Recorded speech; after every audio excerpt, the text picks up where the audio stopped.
thought you were reading an eye chart. DSCR. Okay, next.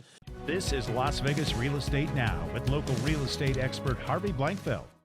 First of all, what's DSCR stand for? I think it stands for Debt Service Coverage Ratio. Which makes absolutely no sense to me. What does that mean, Steve? Basically, what it is that the lender does not take into account the borrower's, their income or their debt. Oh, But it's just they're going to run their credit, Right. the credit score, Right. But they're just going to rely upon, can that property sustain, itself. oh, okay, gotcha. I think it's got to be.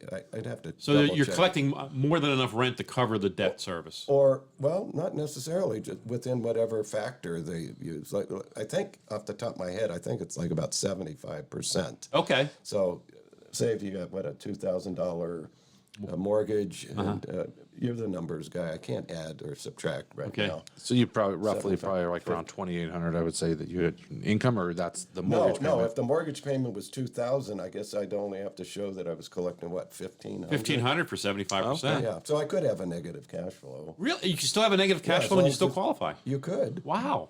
But the investors are eating it up. I mean, they just love bet. it because they can buy 4 or 5 properties, and not take into account all this other stuff.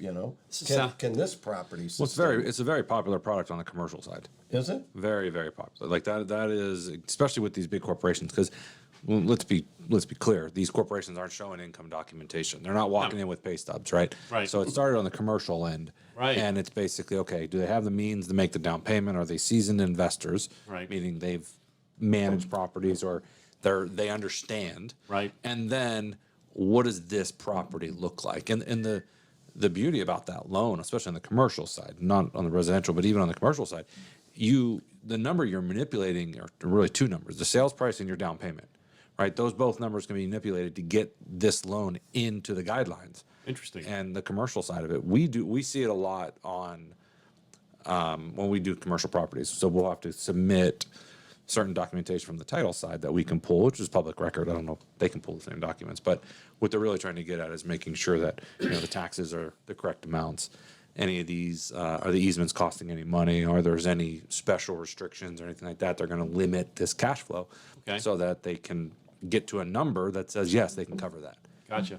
So Those are great points. And one word that struck out was when you mentioned seasoned investors, because what I've heard on the residential side, there's some lenders that do not want to do these with novices. Sure. Right. So in other words, Yeah. People who have been investors Yeah. before. Don't understand the value of what they've got, Right. or how to make the most out of it. And on the residential side, what I've seen is, and we've seen it because some of the requirements at closing will, get the lender's instructions, and they'll say the borrower needs to bring in this, and this may be 2 years tax returns that they have actually signed Interesting. and done. And what they're looking for is, have they had a rental property on those tax returns for 2 years? Some have been 3 years.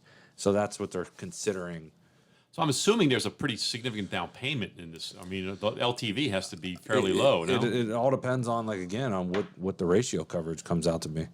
I have a recollection on the residential, it could be 25%.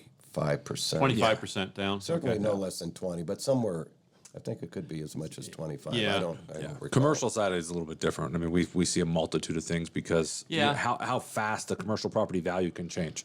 Sure. Right? You can close on it on a Monday, you put a new tenant in there on a Tuesday, and by Wednesday it went up by $300,000. Right. Because of the cash flow. That's why these are so popular on commercial loans. Makes or perfect commercial sense. properties. Yeah, that makes sense. That makes sense to me. So DSCR loans, guys, if you're an investor out there and you haven't heard of this or you want to pursue it further, contact your lender and look into it.